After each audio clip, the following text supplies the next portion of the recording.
You've waited for years, paid thousands of dollars for processing, filed through hundreds of pages of paperwork, getting yourself ready, and now only one thing stands between you and becoming a United States citizen, and that is the naturalization interview. Now, this is not just a test. It's a process that can change your life forever. But here's what the truth is. Many persons fail this interview not because of a lack of preparation and not because they don't deserve it. It's just because they were not prepared for the process and the interview itself. Well, let's change that today. I'm going to be giving you the exact questions that are likely to be asked of you, the process itself and how you prepare yourself before going to the interview. And if we have enough time, because I want to make this content short, I'm going to be giving you tips and examples as to how you can better prepare yourself so that you are successful for this interview. And even more importantly, I'm going to be reviewing the common mistakes that persons make that lets them end up failing the interview and then have to be going over the process all over again, causing delay and wasted money and time. So this is one content you do not want to miss. You also want to share this content with others who are preparing for their interview process. So stay tuned.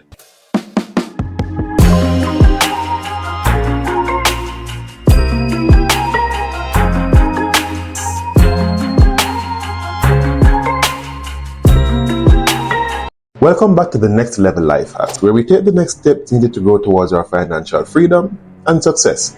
Now, as I mentioned before, we're going to be going over the N400 or the naturalization interview.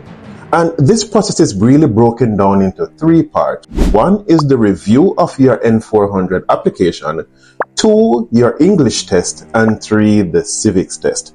But let's go before that, because how you show up is going to be determining how you are accepted and how you are treated. First impressions really last. Now, remember that these USCIS officers, they are human beings. And just like us, they have emotions and they are impacted by how someone looks, smells, and how they present themselves. So please, when you are going to the naturalization interview, make sure you took a shower, make sure your clothes are clean, properly ironed, and that you are looking decent to be presenting yourself. So therefore, present yourself well to the USCIS officer as someone that is deserving to be a United States citizen. Now, the first thing that we're going to be looking at is a review of your N400 form. And I would strongly recommend that if you submitted a paper copy, that you keep a copy of this so that you can review it the days leading up to the interview. If you submitted it online, then there should be a section that allows you to print this form out of the document section, or you make sure that you record whatever it is that you answered to each question, because it is very critical that when the USCIS officer is asking you back the same question that are on the form, that you are answering exactly as how you had answered the questions while putting in the application. If it is that you're going to be answering anything in contradiction to what you submitted on this application form, it immediately raises a red flag and your process could either be delayed or denied. So for example, if you worked at Walmart since 2020 and that is what you placed on the application form, however, when you're sitting before the USCIS officer, you answer that you worked there from 2021, that's an immediate red flag, because now they're going to have to be determining which answer is correct. And if it is that they suspect that you answered incorrectly or you were not truthful in the answering of that one question, then what else on the application form are you untruthful or are you lying about? Because at the end of the day, what they are really looking for while reviewing your N400 application are really three things: consistency, clarity, and truthfulness. The process overall lasts, say, 20 to 45 minutes, not counting in the time that you are getting there. And I must mention that you must get there early, because even though you might get, for example, a 7:30 a.m. appointment time, there are several other persons that have been given the same appointment time. Therefore, I would recommend that you reach there at least 30 minutes before your designated appointment time. But the interview process itself, from when you enter the USCIS officer's office to when you depart their office and a decision is made, is roughly 20 to 45 minutes. Now, what are the questions that will be pulled from your N400 form? And I'm pulling these from the actual USCIS website and what I was actually asked during the process. One, and I'm going to be reading them for you. One is, what is your current legal name? Have you ever claimed to be a United States citizen? And this is very critical. If you have ever in the past claimed to be a US citizen when you were just a permanent resident, this can be held against you. It is an offense that is actually a deportable offense, and your citizenship can and quite possibly will be denied for you claiming to be a US citizen before. Strong tip point here, never you vote in an election while you are a permanent resident, because that is a right and a privilege that is only reserved for a citizen. So be careful when you have your permanent residency card. The other question is, do you owe any taxes? And the last example that I'm going to be giving is, have you ever been arrested? So those questions, you need to have the answers exactly as how you had answered on your N400 form, or you will be raising a red flag to the officer. The second section of your interview is going to be the English test. And the essence here is your ability to read, write, and speak English. Because remember, despite the fact that there are several other languages within the United States, the primary language of the United States is English. So therefore, if you are to become a citizen of the US, they need to make sure that you can read, write, and speak English fluently. So the first process is that you're going to be given a few sentences for you to read them aloud to the USCIS officer. And there's going to be a screen that is to the left or to the right of their desk while the officer is facing you. And the sentences are going to be placed on this screen, and you're going to be asked to select any one of them and to read them aloud. Now, here are a few of the sentences that I have pulled from the website and also from my memory that you will be asked to read. One is, the president lives in the White House. The next one is, citizens can vote. We pay taxes. The United States has 50 states, and Washington is the father of our country. Now, if you even practice these sentences, you should be okay for the interview. However, let's move on now to the next step, which is you are going to be asked to write a sentence. And what the officer will do is that he might very well pick any one of these sentences, and he's going to be asking you to write them. It's going to be removed from the screen, so you will not have it as a reference. You will just be read the sentence, and then you're going to be asked to write the sentence on a piece of paper or a tablet that is provided, depending on the situation.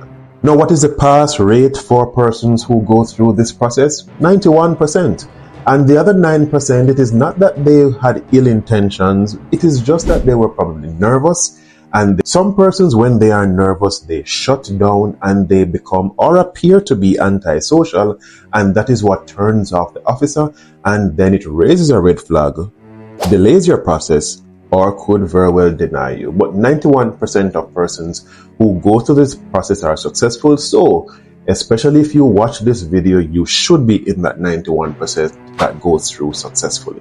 Now, the next section is really the civics test section, and this is the most well-known section of the process to anyone that is in the public or trying to do this process. You are given 10 questions, of which you must answer at least 6 correctly. Now, the challenge is that these 10 questions are selected from 100 questions. So therefore, you have to know the answers to all 100 questions, because they will be randomly selecting 10 from this 100. Most often than not, once you get the first 6 answers correct, they will stop asking you questions. However, if you have gotten 1 or 2 incorrect during the first 6 questions, then they will ask all 10 questions. Now, how do you prepare for these civics test questions? There are many tools that you can do, and put in the comment section below if you would like me to do a specific video that I ask the questions or give you the questions, and so that you can be better prepared. However, there are many YouTube channels and resources out there, even the USCIS website, and I'll put the link in the description box, that will give you the 100 questions and the answers to them. Now, what I did, and you should do it as well if you want to be successful, I made sure that I found these channels on YouTube, and once I had a drive time to any destination that was over 30 minutes, I had it playing in the vehicle with me. Now, what's a good thing is that these channels, they will ask the question and allow you 6 to 10 seconds for you to answer, and then they will give you the correct answer. So you can really test yourself. And you will find that by natural repetition and it being embedded in your memory because you're listening to it every day while you drive to and from work or your leisure activities, that these questions and the correct answers will be embedded in your brain. Now, how do persons make a mistake here again? Now, remember that the civics test is based on current affairs, current activities, and situations in the economy or in the country rather. So therefore, you need to make sure that you are getting the current answer, like who are the senators, who is the current president. So for example, at the time of making this video, it is President Donald Trump. If you are asked a question, you should not be answering President Biden or Barack Obama. You would fail that answer. You need to make sure that your answers are current to what the situation is in the country at the time. Now, just as a tip, let me give you some of the examples of the questions that are in the civics test, and I'm going to be reading them for you. One is, what is the supreme law of the land? Giving you a few seconds to answer. The answer is the Constitution. Who wrote the Declaration of Independence? Thomas Jefferson. Did you get it correct? Put it in the comment section if you did. The next one is, what did Martin Luther King Jr. do? I'm waiting. Fought for civil rights. And the last one, name one U.S. territory. Puerto Rico. Did you get it correct? Put in the comment section again if you did. If you got all of these correct, you're well on your way. If you did not, you need to practice, especially if your interview is coming up shortly.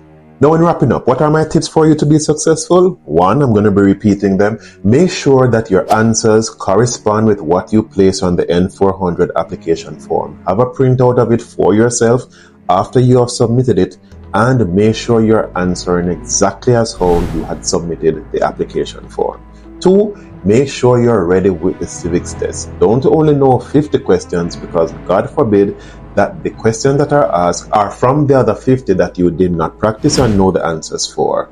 Start preparing well before time so that you know all answers before the interview date. Show up looking professional, smell good, look good, so that you'll be pleasing in sight and smell to the USCIS officer.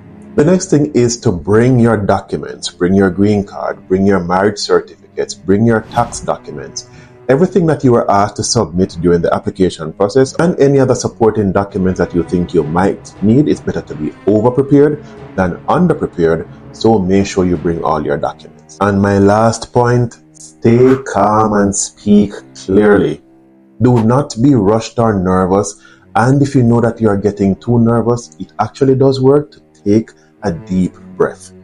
This will calm you down because you're giving your system more oxygen, because when you're nervous and you're taking short breaths, you're not getting enough oxygen into your system, so you will start to either sweat, your voice will shake, you will not keep eye contact, and you will naturally break down in terms of your speech and your body language, and you might give an impression that you're not being as honest and truthful as you should be. And if you do all of this, then you will be guaranteed to be successful. However, if you have a challenge in the initial step of preparing your documents, remember I say, contact the consultation agency. I'll place your information on the screen right here so that you will be more guaranteed that the documents you submit, you are setting up yourself for success. If you know of anyone that might benefit from this information, please share this content with them. I thank you for the privilege of your time today. See you in the next video.